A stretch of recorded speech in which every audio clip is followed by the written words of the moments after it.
রাজ্যের সম্মতি পাওয়ার পরেই সোমবার ইসি বৈঠক ডেকেছিল যাদবপুর বিশ্ববিদ্যালয়। আগামী 24শে ডিসেম্বর রয়েছে যাদবপুরের সমাবর্তন অনুষ্ঠান। এই অনুষ্ঠান এবং তার বাজেট সহ ডিগ্রি বিষয়ক আলোচনা হয় সোমবারের ইসি মিটিং বা কর্মসমিতির বৈঠকে। যদিও সূত্রের খবর, এই বিষয়ে রাজ্যপালের অনুমতি এখনো পাওয়া যায়নি। তবে যাদবপুরের অন্তর্বর্তী উপাচার্য বুদ্ধদেব সাউ জানান, ছাত্রদের ডিগ্রি বা পদক দেওয়ার যে অনুষ্ঠান সেটি অনুষ্ঠিত হবে। কনভোকেশন কি হচ্ছে স্যার 24 তারিখ?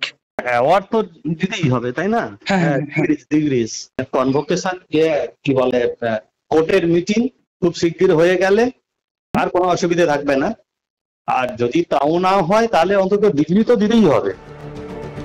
সোমবার যাদবপুর বিশ্ববিদ্যালয়ের ইসির মিটিংয়ে সমাবর্তন নিয়ে একটি চূড়ান্ত সিদ্ধান্ত গ্রহণ করা হলেও আদতে তা কার্যকর হবে কিনা তা নিয়ে কিন্তু ইতিমধ্যেই প্রশ্ন উঠতে শুরু করেছে।